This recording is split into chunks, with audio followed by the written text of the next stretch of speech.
Hey guys, how's it going? Michael Troy here. Today I'm super excited. We are having a chat with CHRIS RYALL, the prolific freelance writer, longtime editor-in-chief of IDW Publishing, and just comic enthusiast, all-around great guy. Has a lot of fun stuff going on right now. So this should be good. Thanks for talking with us today, Chris. You know, you've been gone from IDW for a couple of years now. So what has been going on with you since then? The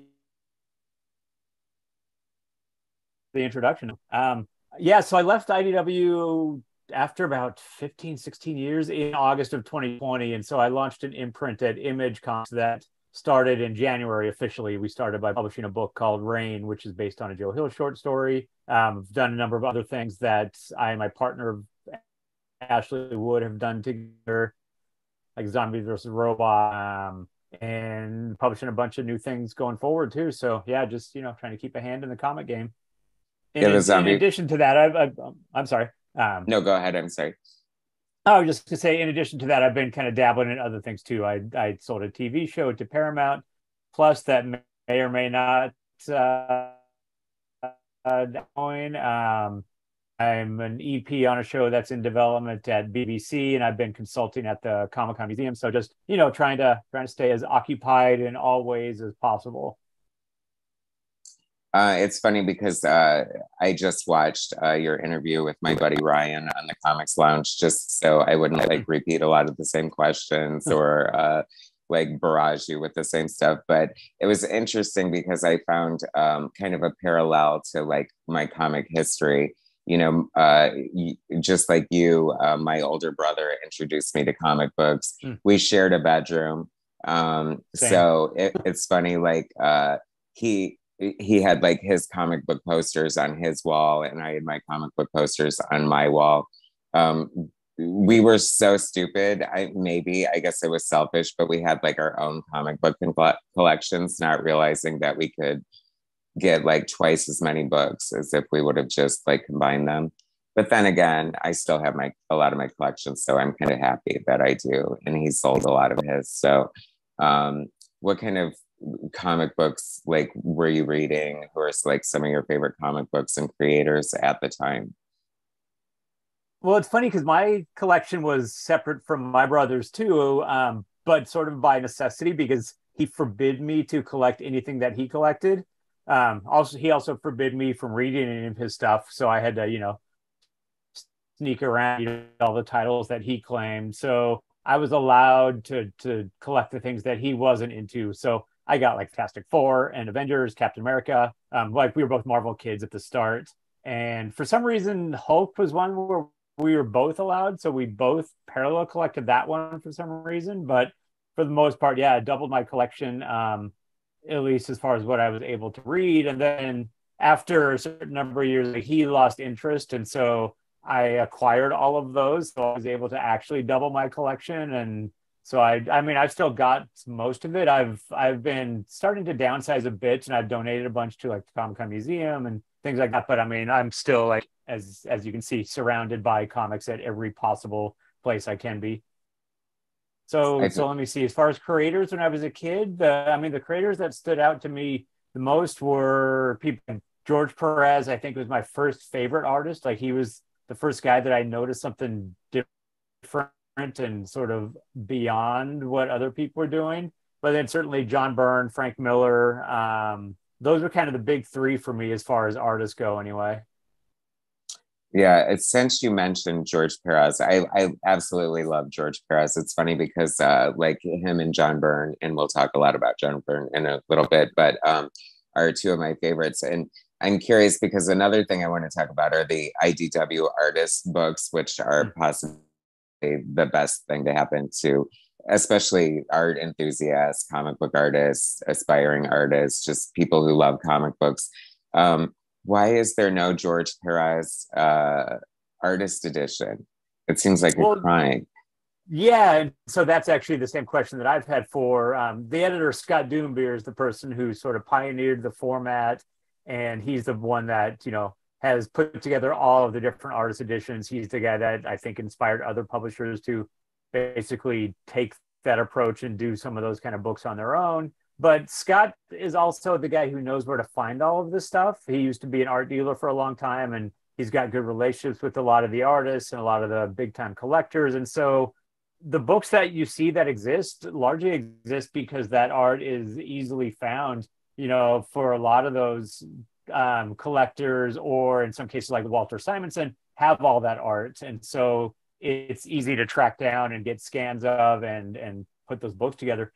George Perez was never a guy who held on to his stuff. He sold everything. And so it is scattered across the world. And so the main thing that Scott tries to do with those books is present full stories as much as possible. And it's so hard to even track down, you know, a single story in full, because if it was a 25-page comic, there's 25 different people that own those pages potentially. And so I know, acquired George Perez pages over the years. Like when he'll go off on a scanning trip with the idea of making this book, and, you know, a collector has a bunch of pages from books he hasn't done, he'll get scans of those just in case. And so I know he's been building an archive of Perez pages, but I just don't think he has enough consecutive pages to make a book happen yet. But yeah, I've told him I wanted Perez Avengers, I want Perez Fantastic Four, I want Perez Teen Titans. Like, I would love to see anything and everything from George. The very first comic book that I ever bought with my own money was a copy of Fantastic Four drawn by George. And so he's just loomed like huge in my mind ever since. Yeah, it's interesting because I guess the logistics of tracking down all that art, I mean, just the fact that the sheer number of books that IDW has put out is very like monumental, considering, like you said, I mean, you know, historically comic book art wasn't really looked at as very valuable, and, you know, people just sort of gave it, I mean, stories of Stan Lee just handing out curvy pages to people visiting the Marvel offices, and, you know, just people like not really having much regard for their artboards. I read something about like Charlton comic books. Like one time it was raining and there was a leak in the ceiling, and they're just like throwing artboards on the floor and just crazy stuff like that. Like it is horrifying. It is. So I really enjoy the artist editions. You can see a couple behind me. The beloved Bill Sienkiewicz. Bill Sienkiewicz, my God, is like a gold mine. Like the resale value on, like, because I also have the IDW like New Mutants Bill Sienkiewicz one. It goes for like $400 or $500 on eBay. Like it's kind of crazy. But, you know, he is such a great artist. So I pulled that other book together, that the Artist Select books that with the full color pages. And that was great because just getting to interview Bill and talk about the process and talk about like the creation of Warlock. And when he told me that Warlock was in part inspired by Sergio Aragones' art, because Sergio would do these faces where the smiles or the mouths, you know, came off the oval of the face. And so he wasn't paying attention to realistic proportions. And Bill said that was the first thing that really showed him that you didn't have to worry about, you know, hard and fast rules, that he could do a Warlock where his smile extended far beyond the dimensions of the facial structure. And so, like, I never would have thought that Sergio Aragones had anything to do with the creation of a character like Warlock or an influence on Bill Sienkiewicz's style. And I just love that sort of thing. I love hearing the gestation of the characters and sort of the way artists develop their art. I have, I think, most of the New Mutants run from Bill on the spinner rack here, because that stuff was just like mind-blowing at the time. It was art like we'd never really seen. Yeah, I mean, I was completely blown away with it. I was obsessed. Like it was so good. I mean, and I do remember it was not you know, completely well received at the time. I mean, it pissed off a lot of you know, traditional comic book fans, I feel. I mean, I think I remember it. Yeah, I mean, it's jarring, I think, for people to go from like a traditional Sal Buscema style that on New Mutants before Bill took over. So I could see how some people, you know, the traditionalists just, I don't know, couldn't accept that Bill was doing something so wildly different. But I loved it. It was just such an eye-opening thing that comics could be so much more than they were, so much different than you expected. Larry Hama tells a similar story too. When he was doing G.I. Joe, you know, it was drawn by people like Herb Trimpe, very traditional comic styles. And then Michael Golden drew this G.I. Joe annual, and Larry said they've never gotten more hate mail on the book because people just couldn't stand what Golden was doing. It was too cartoony, it was too this, too that. And now, I mean, you know, decades later, Golden is just revered, and rightly so, because his art style was just so incredible. But just that people didn't know what to do with those kind of styles when they first saw them. Yeah, that's true. I know it's funny because somebody like Bill Sienkiewicz is such a trailblazer, and I feel like people try to follow in his footsteps, and you know, to minimal results. I mean, I really do think they broke the mold with Bill Sienkiewicz. There's just something visceral and just something like so instinctive about the way he presents his art that just nobody can touch. I just think I love it so much. Yeah, and it was also exciting to see Bill go from, like, when we would see his stuff like in Moon Knight, it was very much inspired by Neil Adams, and so to see Bill do this turn from a guy who was sort of wearing his influences on his sleeve to then a guy that was just wholly original is always so exciting. You know, it's like a Keith Giffen where you see his style evolve from a Jack Kirby influence to, you know, you could see other influences and sort of South American artist influences, but just these guys that come into their own and do something completely unique. And then, you know, suddenly they're the guys influencing the next generation of artists. It's just a very fun thing to observe along the way. It is.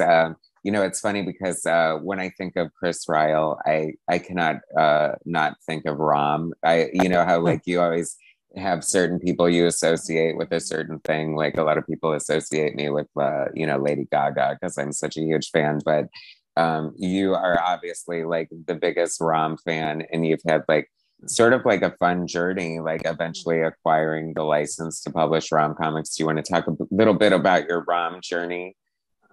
Rom is very much my Gaga. Yeah.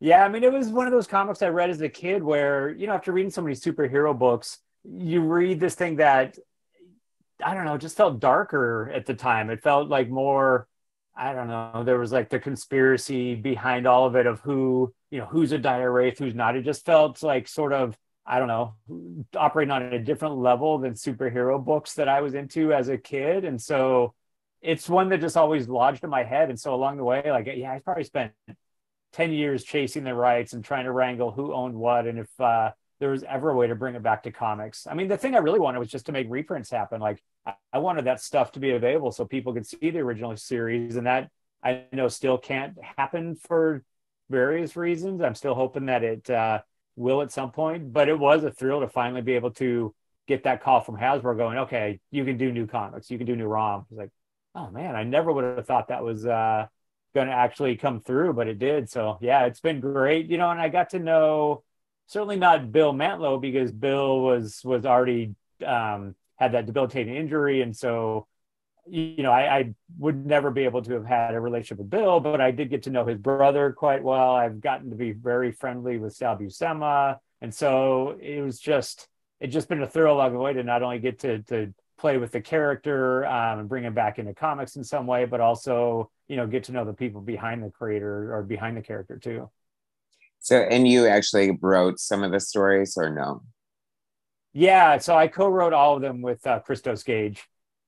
That must have been on like a dream come true on one hand, but I imagine a little intimidating in a way. Like, you know, it's like I always have these fantasies of, you know, from childhood of like wanting to draw the X-Men or, you know, Teen Titans or Alpha Flight, my ultimate goal. But like, if I was given carte blanche, I mean, that would be intimidating as hell on one hand.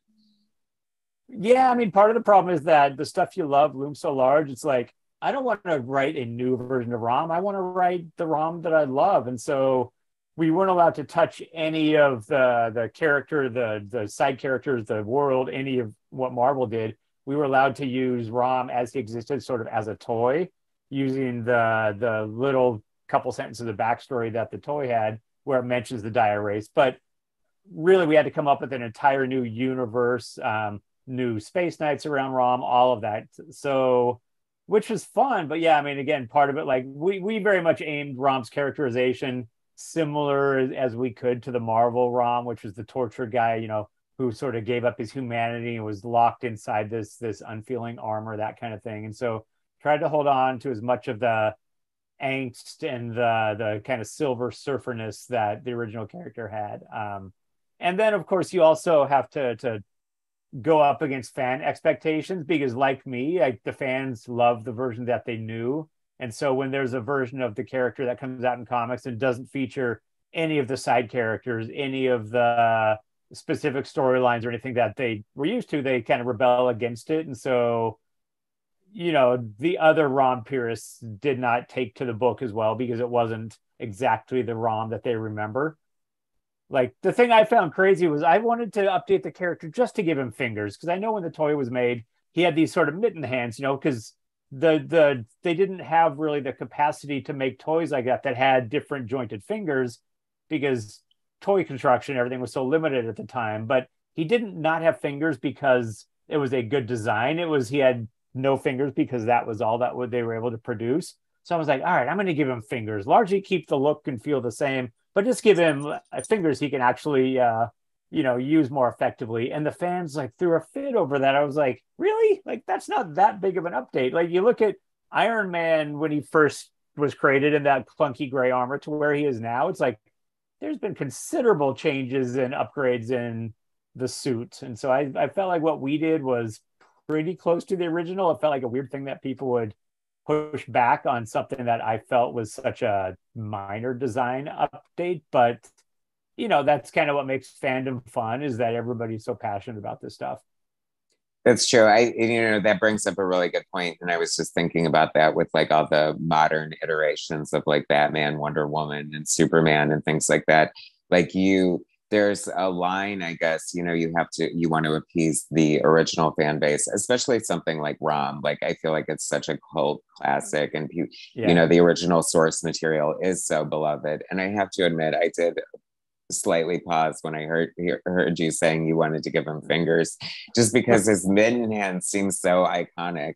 But it's the same way with something like He-Man or She-Ra. You know what I mean? It's like, not that the newer versions are bad, but it's just, you sort of want the version that you fell in love with, I guess, at the same time. You know what I mean? So, like when IDW did Gem, I was like really excited about Gem, but there was like such a different twist on it that I was like, oh, this isn't my Gem. You know what I mean? But then again, it's like you have to make it appealing to like a newer audience. You know what I mean? I mean, like, I guess She-Ra is, I don't know. It's that, it's like, it's so weird with all the society changes we've been going through. And like, I mean, you and I have lived through the bad girl phase, and like, I highly doubt we will ever see something like that again, and hopefully not, right? Yeah. I mean, that was the kind of stuff that probably drove a lot of us close to giving up on comics, and we were saved by things like Sandman that sort of worked around the other, I don't know, excesses and bad tendencies of 90s comics. But it's weird because I certainly want to give fans something that they can feel, that sort of rekindles their love of the original character. But at the same time, I don't know, you do see that part of fandom that is so resistant to change and so toxic in the way that they attack creators or attack anything that is even slightly updated from the thing that they knew. When I think a lot of us, if we go back and look at the thing that we loved when we were 7, it lodged in our heads because that's when it was new to us. But I think we also, if we were honest, have to admit that some of it was in need of updating, or some of it didn't age as well. And so it is one of those things where you want to try to appeal to as broad an audience as possible, while not giving in to the people that are so resistant to change that they want everything frozen in amber and they just want like cover versions of their favorite song kind of thing. True. Yeah, that is true. It's like, because like Wonder Woman, the television show, is probably like I fell in love with Linda Carter, and that may have kicked off my superhero obsession potentially.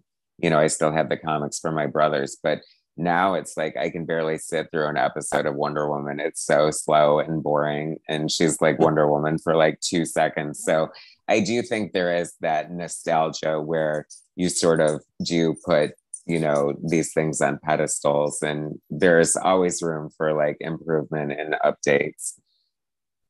Yeah, and I mean, there's varying degrees of qualities to this stuff too, which is what makes it hard. Is sometimes the new versions, the updates aren't the problem. It's just that sometimes the shows just aren't very good. That's why, again, when you get something like Sandman, where it took so long to bring that show to air, and you watch the show, you're like, this is a really good version of what I hoped a Sandman show could be. And so, yeah, I mean, it's like the kind of thing where you want to try to give the fans the stuff that they liked and sort of the essence of what they liked about characters or that world, but not be so beholden to the past or so stuck on things that you can't update it to make it feel more broadly inclusive and, I don't know, cool for the kind of stories that people are used to seeing today. Like I admit that, if I go back and read Rom now, it's pretty simplistic. It's a comic aimed at kids based on a toy, but I still love it, but I also wouldn't necessarily want to do the exact same kinds of things in the exact same kind of way, because that was done, and Bill Mantlo did the Bill Mantlo version of Ron better than anybody else ever would. And so it felt like, well, we owe it to Bill to not just try to duplicate him, but to try to keep the spirit that he brought into that book, but also hopefully tell new stories that can engage new audience as well as old. Yeah, for sure. And this is speaking of Netflix comic book adaptions. I guess this is the perfect segue. Congratulations on Lock and Key. It's such a good show. I love it. Admittedly, I didn't read the comic. I'm kind of one of those people who, yeah, I know, but the show made me want to read the comics. So I apologize, and I will definitely take care of that. But so that must have been like a fun journey. You know, uh, seeing that comic book that you know helped bring to life come to Netflix and be such a great show. Yeah, I was just talking about that last week with Joe Hill and Gabriel Rodriguez, the creators, because we're looking at next year's the 15th anniversary already of the launch of the comic, and it's been a wild ride that it went from this little tiny comic that, by a writer that nobody knew anything about, an artist who was largely drawing licensed titles like CSI, to then becoming this book that people hold up as one of the shining examples of what comics can offer, or the kind of book that want people to read that aren't necessarily longtime comic fans. So it's really exciting to see it go from that to finally getting on air and having its 3 seasons. Along the way there were these stops and starts and stops again where you think it may never happen, because we shot a really good pilot for Fox that in like 2010 that then didn't make it to air, and then I had another shot at it as a Hulu show that didn't make it to air. And you start going, all right, well, maybe this will just be one of those things that's a great comic that for whatever reason just can't get translated properly and actually make it to air. And so the fact that Netflix believed in it enough, and that the show's creators believed it enough to keep trying and finally make an actual show out of it was really exciting for us. I mean, I will say the comic is our thing. So the comic is the thing that we love first, and it's darker and a bit more adult than the show. And so it is different tonally than what the Netflix show is. But, the best thing you could say is if you watched the show and liked it and it makes you want to read the comic, that's the ideal end result of any show based on a comic, I think. Yeah, for sure.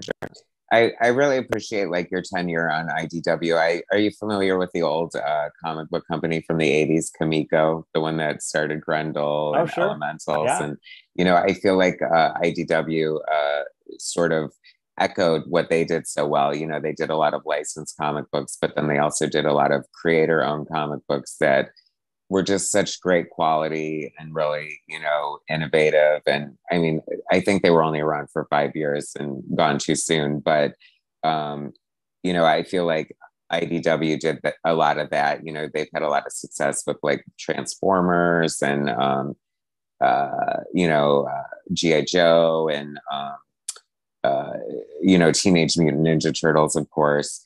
And, but I think, and selfishly, one of the greatest accomplishments you did as an editor-in-chief was bringing John Byrne into the fold. And obviously that must come from like, an appreciation of his work.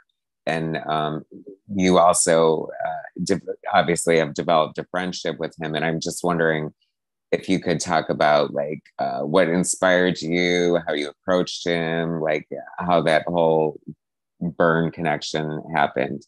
Yeah, so it's funny. I appreciate the Kamiko comparison because I also used to hear a lot of, oh, IDW's like the new Gold Key. I was like, we do better stuff than Gold Key. Like Gold Key was fine and fun and all, but I feel Not that like there's anything wrong with that, but no, but I do feel like our license stuff at the time was handled a bit more credibly than Gold Key. Although, the Gold Key Star Trek stuff was like my first experience with Star Trek, even before I ever saw the show. I love Gold Key, so no shame Yeah, in yeah. that comparison.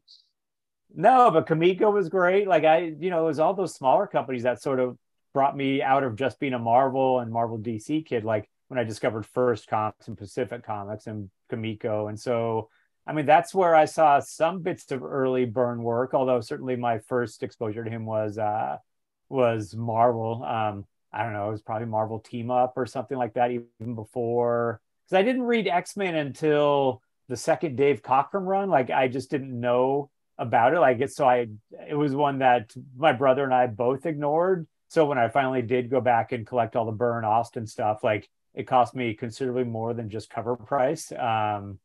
But I mean, that stuff is it's still some of the best comics ever made, it's best superhero comics, certainly. And so Byrne and Perez and Sal Buscema were all guys that I just revered as a kid. And so when I got in a position at IDW to actually hire people, I was like, I'm going to reach out to my childhood heroes and see if I can talk them into doing work. And so, I mean, the main stuff that I had to offer Byrne when we first talked were license titles. Yeah, I asked him to do a cover for Angel because I'd seen him talk about being a Buffy fan.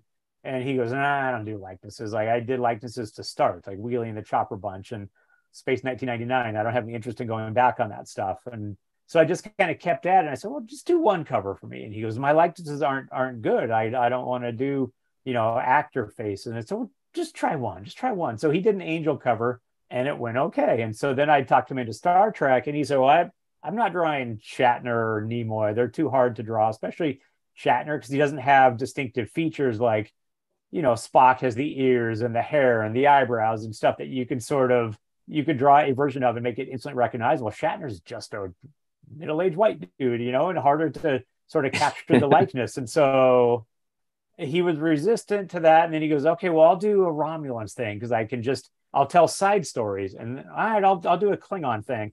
Because all right, well, I need Captain Kirk in a flashback here. And so it was just like little bit at a time he would dabble more and more. And then suddenly he goes, I want to do a Bones miniseries. I want to do, this series that involves, I don't know, Gary Seven, or I want to do this thing that is very firmly rooted in the core cast. And so it was just bringing him along that way and then just trying to develop the relationship from there, bringing in Next Men and doing new editions of Next Men and finally giving him space to finish the Next Men run, and all kinds of things. So yeah, it's always a thrill, when you can work with the people that made you love comics, and certainly getting to know him. Like whenever I'd go to New York for the con, I would take one night and hop on the train and go out to his place and we'd have dinner and just, talk about the business and talk about his time in comics and everything. And that was always great too, just to get to know the person sort of behind the talent. Yeah, I especially love one of my favorite things that he did for you guys is that Mars Attacks cover. It's so good. I love that. It's so expensive to find that. I do not have a copy, and is I it also love the ROG 2000 cover? The Mars Attacks Or the with it's got Kiss. It's got like the big Mars with Attacks all head in the different test tubes. Yeah, yeah. That one. Was there a Mars Attacks Raj 2000 cover? Well, so yeah, we did these variant covers. I did a Mars Attacks IDW miniseries where it was like Mars Attacks, I don't know, Transformers and Star Trek and stuff like that, and Kiss. And then we did variant covers that sort of envisioned Mars Attacks other people's characters. So there was like a Mars Attacks Bloom County cover by Berkeley Breathed, and John did a Mars Attacks ROG cover. So it was never a story; it was just a cover itself, and so just try to have fun with those things along the way. So IDW has done 3 John Byrne artist editions. The X-Men one, which is obviously like one of the best because Yeah. I mean, of course, then there's the Fantastic Four one, and then there is It's sort of the Marvel universe. So like his Avengers and his Captain America, some Marvel team up, sort of the stuff he had shorter runs on, outside of X-Men and Fantastic Four. yeah, and I know this is more a question for Scott Dunbier, but is there any chance there will be any more Byrne artist editions? I really want an Alpha Flight one, and I feel like uh Dunbier sort of said like that's not a possibility. I think that might be a logistical one, like the pages just aren't available. But I feel like Alpha Flight is like one of the most underrated Byrne things. I mean, those first 28 issues are magical. Speaking of Rom, he did two Rom covers with that Alpha Flight crossover, which were so cool.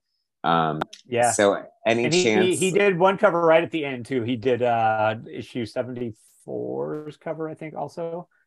Yeah, But I don't know. I don't think Scott reveres Alpha Flight the same way that a lot of us do. yeah. Although I told him if he really wants to tweak the fans, he should get all of Alpha Flight 6 and just run the originals where, it's all the whiteout and it's just basically captions for a handful of pages. But I also don't know if I could handle if he got Alpha Flight 12. I don't know that I could handle seeing that Guardian death sequence again, because I remember that being like the first comic book death that like really affected me as a kid. Yeah. Because it was just so unexpected and brutal. You're just like, oh my God. True. I know. I've actually mentioned that before. Yeah, it was just like it was pretty devastating. Like it just seemed so real and so final. I know luckily uh modern book fans needn't worry because their favorite characters, if they're dead, they're going to be resurrected soon enough, so they don't have to worry about that. But I was It was funny thinking because as I loved the book too, though, as a kid. But I remember reading an interview with Byrne where he's like, yeah, I wanted to kill Guardian from the start. That character was a drip. Like, he had no personality. And then you go back, you're like, yeah, he was kind of just a generic hero. He was just like a good guy. And so, but I think that's what made it so brutal, was like, he won the fight. He's just sort of casually unplugging all the parts of his suit. And then, a little distraction, and he just goes up in flames. You're just like, oh my God, this is rough. I blame Heather. It was all her fault. Yeah, no, it's kind of rough. It's like, what? That is kind of rough. I know she Yeah. should have. I'm surprised she didn't become a hard drug user or something after that. But uh, but like especially with like the new She-Hulk series, it would be such a good time to get like a Hulk slash She-Hulk John Byrne artist edition. Totally. Loved Yeah. his Hulk run. So amazing. Such beautiful art. I mean, I would just love to see that get the artist edition treatment. I think that, I mean, you know, you should just become Byrne's agent and make the other thing, because this was talked about as a possibility, um, doing an artist edition of the last Galactus story and letting Byrne finish it, because he has finished it, writing it. And, the man still Right. can draw, obviously, X-Men, else one. So I think that it would be a crime against humanity if that were never finished. Well, even if it never got finished, like I talked to him and I talked to Marvel about just let us collect everything and run that final chapter with just the text. And maybe he can do a new illustration for it or something if he can't do the full pages. I just think it'll never happen, which is such a bummer.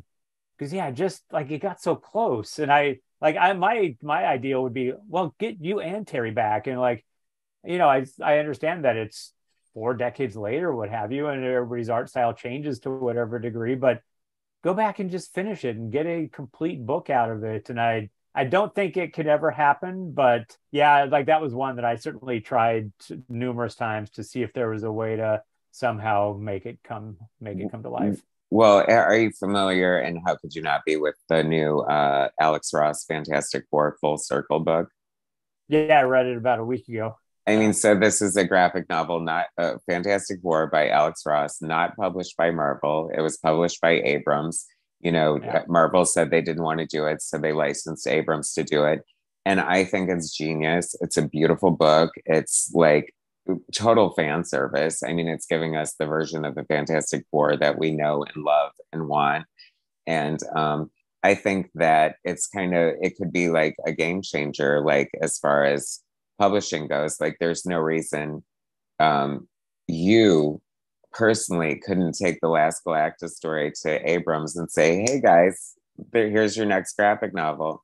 I mean, it's just, I feel like if Marvel doesn't want to do it, like there are other people who would. Yeah, I think it maybe is a little more complicated than that, just partly because John and Marvel don't have a lot to do with one another at this point. And I, so I like that idea. In fact, I've suggested various books to Abrams because I love what they do. I think they make really I don't know, I just think they make great books. And I think that Ross book is a perfect analog for what this could be. But I don't know. Like I say, it took 10 years to make ROM happen. And so I like to still chase these things down just to see, because people change and what they want to do changes. And so you never know what can happen. So that is one I would still like to just keep pressing on. And, I also like to think maybe I can just annoy people enough to where they're like, all right, let's make the goddamn book just to make him stop asking. So That's we never know.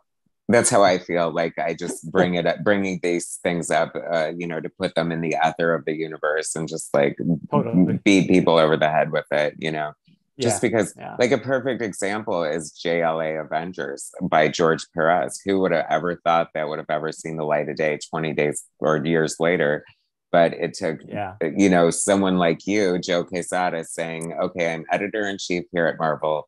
This is a wrong I want to make right. And it happened. And like, I almost have chills just even thinking about it. So, I'm really happy that something like that happened. So I'm hopeful still for the Last Galactus story.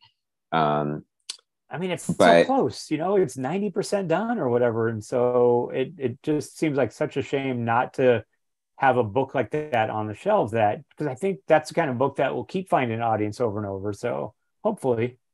I know, and also, speaking of John Byrne's, a lot of people. It's surprisingly, there are so many Byrne fans. Like, I do a lot of videos talking about old comic books, and my Byrne episodes always get the highest rated views. And he's been doing, or he just finished doing it, but he did a few years of X-Men fan fiction telling the Yeah. story of, what if Jean Grey had lived from his point of view. And, you know, um, there was talks of C.B. Cebulski being interested. And then one day, John Byrne just said, he hadn't heard from him. And he was like, not worrying about it anymore. And it was dead in the water.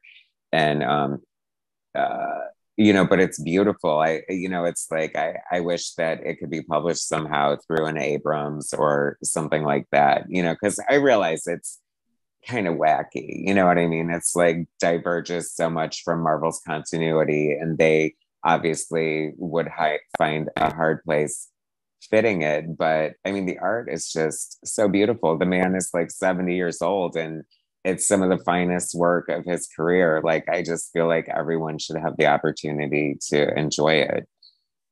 Well, that's another one that I chased. Like, I kind of brokered the initial piece between CB and Byrne because he hadn't talked to Marvel in a few years. And, when John agreed to do the show in Boston a few years ago to meet William Shatner and do some Star Trek stuff with Shatner, CB was there too. And so I got them together and they talked, and Marvel really wanted to do it. And John was into the idea. It was first going to be just taking the black and white pages. And then, we all talked about, well, it should be a full comic. It should be inked and colored and released like a regular comic, and got close on that. I had the inker that I wanted to do it, who I thought could, do a really nice sort of version of what Terry did back in the day. I think it would have been great. And just, it sort of went down a road, and then ultimately those roads just diverged. And so I don't think it'll happen. I think the only way it could potentially happen is maybe as an artist edition on its own, with just the original pages. But of course, then they're not lettered on the boards or anything, and so you wouldn't necessarily get the story. You would just be able to see all the art. But yeah, it's a shame to not have that available also for a wider audience. There are worse things than having to look at John Byrne's art unlettered, I think. Yeah, yeah.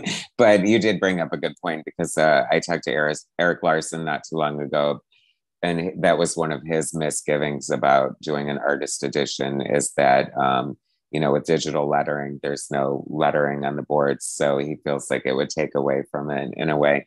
I don't know. I'm kind of on the fence about that, but I mean, I guess I can see the point of that. But I Yeah, I mean, don't think most people that are reading those books though are reading them for the story. It's not like you're reading the New Mutants book behind you because you want to read the Demon Bear story for the first time. It's like you want to see the originals behind a story that a lot of us can sort of recite by heart. And so I think the text and the sound effects and the dialogue and all that stuff makes a page look more complete and cool when you see it in those books. But I also just like seeing that art. So I don't know. I know when the Chris Samney Daredevil book was done, those pages didn't have lettering on the boards. So there was the companion book that had the scripts where Mark Waid and Chris Samney sort of noted up the scripts and everything like that. So it made it something cool, and you could even lay them next to each other if you wanted to read the text. But yeah, I mean, I like the older pages that have that because I think that just makes it look that much cooler. But I still like the idea of seeing great art as it was drawn, at the size it was drawn, even without the dialogue. I think it's still a really cool thing. I'm curious, are you able to say the inker you had in mind for Elsewhen, or would you rather not? I won't say it on the show. I can tell you after, but Okay. yeah, because I know there Because have been various inkers that have taken a crack at inking those pages, and I've seen some that are just like they're great. yeah, it's funny because I feel like that is perhaps the only chink in John Byrne's armor as far as his artistic legacy goes, is that I do feel like at certain points he did suffer some bad inking, but I think that's par for the course, especially in the era that he was in, because a lot of inkers were hired because they could get the job done. And I feel like some inkers meshed a lot better with Byrne. You had mentioned I mean, the Last Galactus story is just so beautiful. So if it were finished, I really would love to see Terry Austin ink it. But Byrne has said, and at first I didn't want to hear it, but I kind of agree, like their styles did sort of grow apart over the years. Like if you look at their work together on like the Robin story for Just Imagine Stanley Yeah, creating or the the Justice League run that they did right. It's with very Chris different. Claremont was yeah. I mean, I can see how Terry decades later couldn't do the same amount of precision that he brought to those X-Men pages like that. I don't think anybody could. And so yeah, I mean, styles evolve and everything to where I don't know, either they're not the same fit that they were, or also computer coloring now has sort of it steps on a lot of the details that you got in those X-Men books. And so I just think the entire process of the way comics are made doesn't necessarily flatter the kind of precision and care that went into the pages like they were doing on X-Men. I know it's kind of funny. I was just watching this little interview with John Romita Sr., and he was talking about uh, John Romita Jr. Coming into uh, the industry as his son, and he said there were a few other people who had kids that wanted to be artists, and it didn't really work out. So he was very nervous to have his son, like he didn't hire him for anything because he said if it didn't work out, then they would never be able to talk about comics again because it would Mm. be such a sore point. And uh the so he was glad it worked out, but it made me think of Joe Hill, and like how Stephen King must have been like had some of the same concerns, perhaps. I mean, it's That always hard, yeah, when you cast such a shadow, and you're just such a guy at the top of your field for so long that I'm sure, you know, everybody going into it knows they're going to be compared and probably compared unfavorably for a while. And which is why Joe worked for years without, talking about his family or his lineage or anything. And he went by Joe Hill because he didn't necessarily want the first thing in people's minds to be comparing whatever he wrote to his dad. And so it's been really cool to see him reach a point of success and sort of having his own audience to a degree where, now he's very comfortable talking about everything. And he and his dad will both, and Owen too, Joe's brother Owen, they'll all kind of mention little things in their books that kind of bring them all into the same universe in a way, or they'll mention a character from one of each other's books. And I just think the embracing of all of that is so great. Like, it's so great that they can get to that point, or that John Romita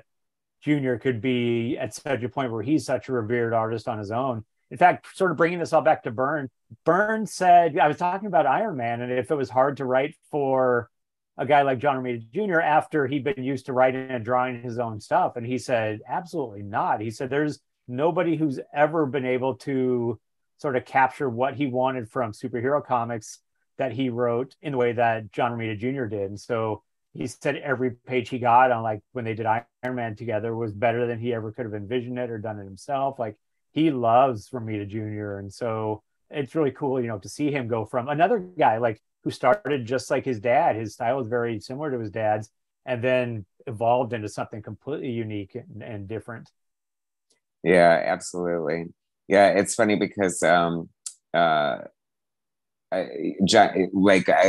think about the Marvel tryout book. Like, Marvel did this tryout book Yeah. that, for aspiring writers and artists, and it was the actual size of comic books, but they had like penciled pages by Romita Jr. in there that you could practice inking on or whatever. Yeah. And I feel like that was sort of like a great first glimpse of what like an artist edition could be like. You know what I mean? Because that was the Yeah. first time I kind of saw real comic book art, what it would look like before it was finished. So I think that's like part of the beauty and appeal of like these artist editions.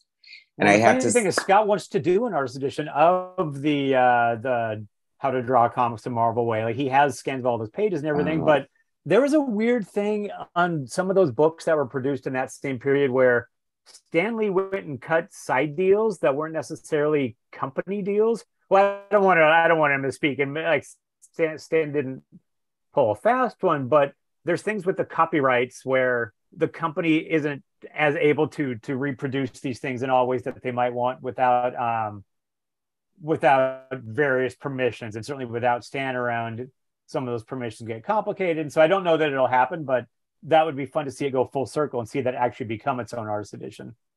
that really would be fun. I would love that so much. Like, that's a Bible for so many of us. Yeah. So it would be great. And I got away from John Byrne, but I have to say, like, you teased and promised that you may have some exciting John Byrne news for us. So please tell us. Yeah. So, I mean, we still talk every now and then about various things we could do together or want to do together. And so one of the things we landed on was, I've wanted this Raj 2000 book back in print forever. Like, I think this was probably done in 82, 83 at Pacific Comics. And it's never been reprinted since. And I just think, like, the early 80s Byrne stuff, when he was sort of first inking himself to a great degree, I'm flipping through it where nobody can see it, but it was just such cool art. And so I'd been wanting to do a new edition of it. And he said, yeah, let's do that. But I want to add stuff to it. And so there's other Raj pieces and things that are out there and oddities that haven't been reprinted, or even commissions, or even like that Mars Attacks cover. So I want to do a deluxe version of this that includes a lot of other Raj pieces that haven't been seen. And so I've been acquiring those, getting different people that own the art to give me scans. Like, I own the Mars Attacks cover, so I have a scan of that. And so, yeah, like the plan is to do a new version of this, but a fleshed out version that adds a lot of different stuff to it as well. Will it be oversized, or do you haven't figured out those kind of logistics yet? Or Probably do it the same size. It was done 8.5 by 11. And so I think because that's the size the art scales to, so it would either be that size, or if it was scaled up, it would have to scale up proportionally. So that's one of the things, like, once we get all the different pages in, we'll figure out what works best. So 'cause I mentioned that John Byrne has finished Elsewhen. He was plugging along so great on it, just like Yeah. so good. And then he had his cataract surgery, which was successful, thankfully. And but he has admitted to being in somewhat of an artistic slump, which I don't think he should be so hard on himself because I mean he's producing way more content, even if it's just fan stuff than some working professionals have in the past 5 years. So um I feel like if there's anyone who can encourage him out of this slump into his next project, just because I feel like he's so at the top of this game, I feel like it can be you. So I encourage you to Yeah, we're foster still that. talking about things. And I've got him like over the last year, he's done a new cover for a foreign edition of Danger Incorporated, Danger Unlimited. Oh yeah, Danger and Remedy. And yeah, and he actually did a new cover for foreign printing of Babe, and so he's still drawing stuff. But yeah, just it is trying to find the thing that gets him inspired to want to do more. And so yeah, like I say, I'm constantly pushing or suggesting or just trying to find that next thing that he gets excited about. So how about for you? Uh, so are you doing a lot of writing now? Because I remember watching the interview and like you initially wanted to be a writer, and then you became the editor in chief at IDW for so long, and you did have the opportunity to write a lot of things, but I suppose that's different than focusing completely on your writing. Do you feel like you have more time to focus on your writing? Is that what you're doing more now, or? I feel like I'm not. I feel like I keep finding other ways to occupy my time by taking on all these other projects too. But I'm doing a fair share of that. I just, I'm also realistic about the way the market functions. And so I don't know that I could solely get by doing that. And I also don't really want to because I like the idea of publishing other people's stuff and working with, new talents. I don't know, people I'm friendly with, like established talents, all of that. And so I'm trying to do a little bit of everything. So writing some new stuff, also, just editing some other projects for people, putting out other things through this imprint.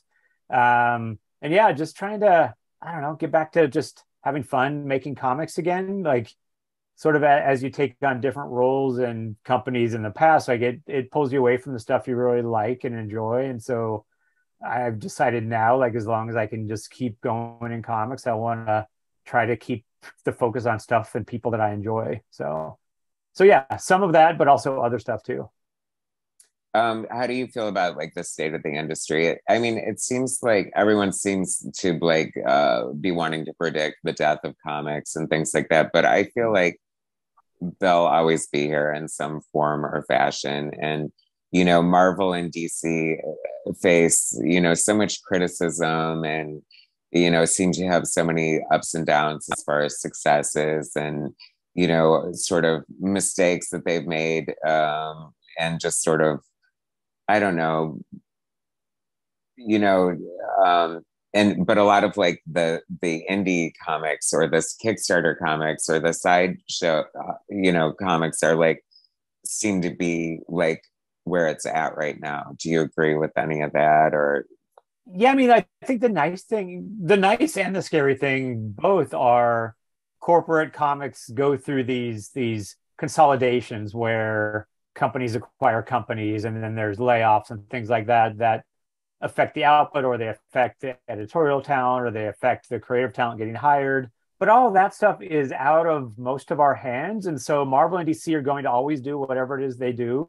But when they recede a bit or when they produce things that the bulk of the fans aren't as interested in, like I think that only helps all of the other comics out there and the independent comics and the creator-owned books. And I don't know. I think just the diversity of talent and stories being told right now is broader than it's ever been. The diversity of ways that people can access comics, whether it's print or digital or I mean Substack newsletter comics or what have you, or digitally like webtoons and all that. Like there's something and a form of comics for everybody, and I just think that is a really exciting thing. And I think that's the kind of thing that fosters new creativity and encourages more and more people to just want to try to make stuff too. Like there's always going to be people that want to draw X-Men or Batman. And so there's always going to be new talent that want to do that. But there's also a lot of people that are inspired by Saga or by Raina Telgemeier or Robert Kirkman or whoever else, is doing their own thing, that then they want to go do their own thing. And so I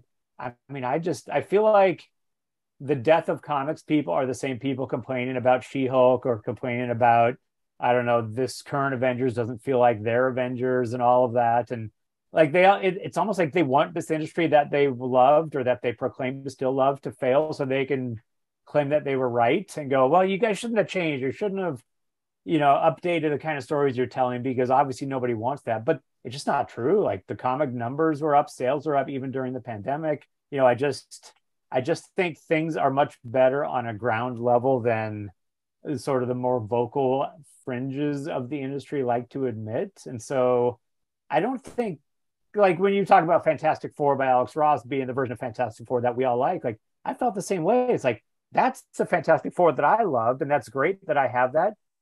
I don't need to necessarily be the guy that they cater to on the monthly Marvel book. Like, it's great that there are different versions of these characters, and it's great that a book moves on, is no longer a book aimed at me. I mean, I don't know. I just love the fact that the industry just kind of keeps finding new ways to interest new people, which that's how we keep thriving, more than sort of feeding the same people over and over, is finding ways to draw new people to the business and get them reading in addition to just watching. Yeah, for sure. Yeah, I mean, sorry, that was a little soapboxy. I realize. No, I love it. I think it's great. That's the perfect kind of sage words I want to hear from, someone with your experience and knowledge and obvious enthusiasm and, love for the medium. I think your legacy is a good one. And I think you will go down as an important editor who did a lot of great things for the industry. And so I really appreciate your contribution. That's very nice of you to say. Well, I just, you're just one of those people, anytime you come up or I see you or a post by you or whatever, I just like, you're a good guy and I appreciate that about you. So I'm really grateful that we had the chance to talk today, and thank you for putting up with my Byrne obsession. I know he's pretty much sworn off interviews, so this is probably the closest I'll ever get to interviewing him. But I swear to you, John Byrne, if you ever get interviewed by me, it won't be like any other interview you've ever had in your entire life. So there's that. But before we go, is there anything you want to share with us about like anything you have coming up or what's going on with you that you might like to plug? Or yeah, I mean, I'm just publishing a number of new titles through the imprinted image. The imprint is called Syzygy, which nobody can spell or pronounce or define. But we've got a book called Hitomi coming out next month. That is a very fun, like, samurai story. I'm putting out a new version of a book I did with the Lock and Key artist Gabriel Rodriguez called Onyx that comes out very soon. Continuing to find new books that I like, continuing to write things. I'm actually working on a graphic novel with a massively award-winning, Oscar-winning writer-director that I'm really excited about, that I can't wait till we can announce and talk about. And so, again, just trying to find ways to keep making comics and keep telling stories. Good stuff. Well, I guess it looks like we have lots of fun stuff to look forward to coming from you in the future. And I really do appreciate you talking to me. And it's been really nice to get your insight and your, just point of view. So I thank you for that. Yeah, same, Michael. Really nice talking to you. Thank you. All right. Well, take care, everybody. And I will talk to you guys later. Subscribe to my channel. Hit up, look for all CHRIS RYALL projects and Ryall. Right. Yeah. Ryall. Yeah, I don't know why I made it hard, but there it is. Anyway. So I guess we're done. You're welcome. Okay, so I'll edit out the end of that, of course. But so who's the inker? Staggering. Like, it's unbelievable. Like, it's just unbelievable how many issues he did. Like, I want to see him break his run. I want to see him break his original X-Men run, and which was probably 35, 36 issues. Well, I thought about it interestingly, like even though it's like not official, he's effectively sort of created this huge like swath of John Byrne. Like if you put Hidden Years, you put Hidden Oh Years yeah, before his yeah. run on X-Men, and then you bookend it with Elsewhere. I mean, that's a staggering body of work on the X-Men right there. So, I Well, I mean, mean, he even wrote the book for a couple years too, like when they forced Claremont off the book, and then he came back and was doing dialogue for the Jim Lee run for a while. Like, I don't know if that counts as part of his overall output because I think that was mostly Jim Lee. I don't know that Byrne was as fully engaged by it, but it was more X-Men by John Byrne anyway. I think that's my other ridiculous like uh idea is like to have Abrams or somebody like that do like a new original X-Men graphic novel by Claremont, Byrne, and Austin. I mean, I Mm-hmm. know that hell freezing over isn't going to happen soon, but that would be so crazy, wouldn't it? Yeah, I mean, and I do think Abrams, especially with that Ross book, that's probably a great proof of concept to go to other creators and be like, look, you could come do your thing, just do one thing. You're not getting sucked into the Marvel machine. Just come have some fun. Because I know a couple of the other books they've got in mind, and they're similarly cool and interesting. So I love that they're able to do those kind of things. I know. Yeah, I think it, like you said, it definitely is uh, like I hope they see the potential for other things like that because there's a lot of people that we like from our comic book collecting days when we were younger or whatever that are still working but can't get work or they Yeah. won't give them work like I don't know someone like Jerry Ordway or I don't even know but yeah Yeah, I mean, and that's he's a great example of that. Like Keith Giffen is another guy too that I don't really see around anymore. Although I that might be by choice. I'm not sure.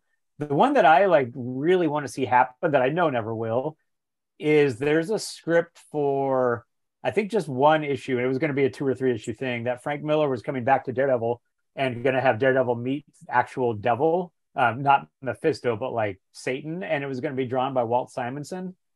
And so he wrote one of those scripts that it was like it was going to be issue 234 or 5 right after Born Again. And then it never happened and Frank left. And I don't know that today's Frank is the guy to write, the same Daredevil that he did back then. But I just want to see Walter draw that story. oh yeah that would be awesome I know I just um one of the things I forgot to ask you about was I feel like there's this debate sometimes going on because you have a totally different perspective as an editor, I think. Um, and I feel like it's sort of mostly coming from writers who can't draw, saying that the writer is equally, if not more important to comic books than the artist. And as an artist myself, but as a lover of art and comic books, I mean, they're such a visual, it's visual and storytelling and entertainment. So without the artist, you have nothing. You know what I mean? There's no realistic conversation where the writer is more important than the artist. Like I mean, even look at X-Men. Like when X-Men was drawn by Byrne or Paul Smith, or I was never a huge Dave Cockrum guy, but like the stories were better when the art was better. And I mean, that's the thing that draws people to comics. And like certainly, like a good story is what keeps you also. But I mean, like you say, without good arts, like Peter David's a guy that I always use as that argument. Like you look at Peter David when he was doing Hulk and was drawn by Todd McFarlane, like they were amazing comics. But when Peter David was drawing or writing Spider-Man and they were drawing guys like that, like Yeah. they just weren't as good comics. Like the art is the thing, and like I think the way the writer and artist work together is the ideal. But yeah, I mean, any writer who is honest with himself can't possibly admit that they're more important than the artist. They can't really think that. Maybe Alan Moore thinks that. I don't know. I mean, Alan Moore stuff drawn by anybody is amazing, and so, but I don't know. Comics are an artist medium. Yeah, it's funny because my first issue of Uncanny X-Men was 163, like the Brood storyline. And it was Dave Cockrum. And then 2 issues later, Paul Smith. Like, I thought Dave Cockrum Yeah. was okay, but it didn't really do much for me. And then Yeah. Paul Smith came on, and I lost my mind. Like, I was obsessed with his art. I totally, absolutely worshipped it. And then when John Romita Jr. took over, I was like, I thought it was ugly. I thought it was horrible. But then I grew to like it. And then I really loved his stuff on Daredevil. So I think it's so funny how Yeah. your tastes and things can change. But I think it's funny because I feel bad for an artist following like a really great artist. Oh Like, yeah. you don't Yeah. want to follow George Perez. You don't want to follow John Byrne. You don't, you know what I mean? It's like, Yeah. unless you're just It like, well, like when Perez came back to Avengers and was just doing amazing work all over again with Kurt Busiek, I think the only guy that followed him that worked was Alan Davis, because Alan Davis is also such an incredible talent. true. But you're right, like even for Cockrum to come back to X-Men, which he was the original fan favorite guy before Byrne, but like then you're following Byrne and Austin, like you're definitely going to suffer by comparison. That's why I Yeah, think for Paul Smith sure. for all of us was such a breath of fresh air. Like Hmm. God, I love Paul Smith stuff. I know it's funny because, Chris Claremont, so prolific, such a great writer, really shaped a lot of my thinking, my vocabulary, just reading the X-Men growing up. And like you said, though, I feel like and I've heard him say as much in interviews, he definitely like is a collaborator. Like he loves good artists, he loves good art. And I think he's always really does some of his best writing when he's working with an artist that excites him. Yeah, And yeah. um so yeah, like a lot of his stuff is definitely better than other stuff depending on the writer or the artist that he's working with, which makes perfect sense, obviously. Yeah, absolutely. Yeah. Yeah. All Yeah, right, and then he well, got done in by that though, right? Like then he gets an artist like Jim Lee, who's this amazing talent, and then suddenly Jim Lee's like, I don't need Chris Claremont anymore, or I know Marvel that doesn't whole need thing Chris is, Claremont anymore, and so I know, in a divergent timeline, Chris Claremont never left the X-Men. I mean, that's kind of crazy in a way. Could you imagine if he had just kept writing it and still was writing it, which would be unprecedented.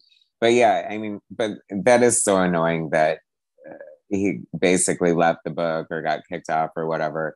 And then Jim Lee like jumped shipped and went to Image anyway. So I think that definitely burned the industry and Marvel as far as elevating like superstar artists and giving them so much power. But but they kind of deserved it. You know what I mean? It was so exciting. And like I freaking loved Todd McFarlane's Spider-Man. I loved, Jim Lee's X-Men, and you know, well, um there was a one of the heads of one of the big two. I won't name him, but made some statement years and years ago about how the character is the thing that sells. It's not the creators and it's not the artists, and the artists don't matter, and the artists are interchangeable. Like if it's Batman, the artist doesn't matter. I'm like, well, of course the creative team matters. Like Batman's had some bad runs, and people stopped buying the book. Like the character's not enough to carry people through bad stories and bad art. So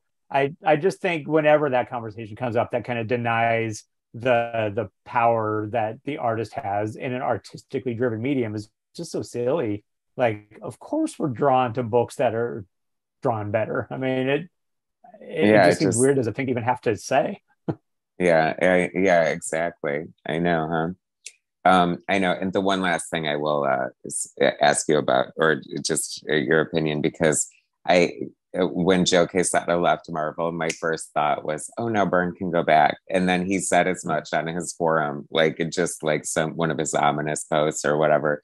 But I thought it was funny because, I mean, in a way, like I do feel like Quesada did cause the rift with Byrne and Marvel, and canceling Hidden Years, even though it was selling pretty well, was kind of a dick move.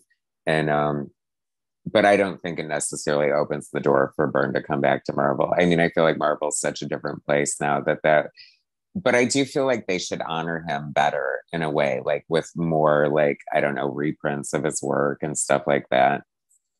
Well, and I think they have tried at times, you know, in the same way that like they've given Claremont, I don't know, he did that New Mutants special with Bill Sienkiewicz, and they let Larry Hama come back and do some Wolverine, and Wheezy and Walt do some X Factor. I think they would like Byrne to do part of that stuff, and he didn't really have any interest in that. He stories that were relegated to, you know, here's a flashback, here's a guy that from the past in a story that is only seen as a connection to the past. Like he wants to do books that are seen as topical and relevant and all of that now. And so I think they would like to have him back in the same way they like to bring these people back to do one-offs here and there, but he doesn't want to do that. He doesn't want to be treated like a novelty act. And so, you know, the industry just churns through talent, and it churns through the types of comics people like to read. I mean, style change and taste change and all that. And so, yeah, just you can't always get people home again as much as I know a lot of us would like to. Yeah, another Superman artist edition from Byrne would be excellent, except for the Dick Giordano pages. I hated his inks on John Byrne. I feel like I'm in the minority on that, but especially knowing that he had like his team do most of the inking and piss Byrne off in the process, like really rubbed me the wrong way too. I was going to say, Or like Klaus Janson on Wolverine. But I feel like in yeah, those situations, you know what you're getting. You know what I mean? If you're going to have Bill Sienkiewicz be the finisher on Barry Windsor Smith on yeah, an issue of Excalibur, you know it's going to be crazy. So I feel like you're going for an aesthetic. And usually, like when Byrne did something like that, it was very loose pencils. And I love that his breakdowns, as they would call them in the back in the day, are like almost like complete finished pencils anyway. I know. Yeah. Yeah. Well, the funny It's thing just too is that like he doesn't like the guys that bring so much of their own style over his pencils. Except the exception is Joe Sinnott, who seems like he could do no wrong by anybody he ever inked. You know, you never doubted a page that was inked by Joe Sinnott. You could tell immediately.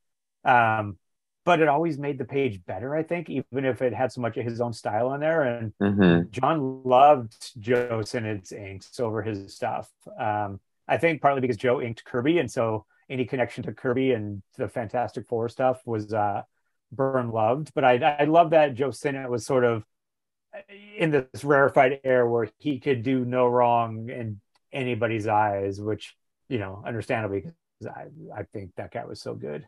Yeah, he was. I know. But I feel like Bob Wiacek is a little underrated because I think that if you really look at his art compared to Byrne pencils, like he's very, very faithful to the original art Yeah, in a way. yeah. So, And did a you great know, job on Paul Smith too.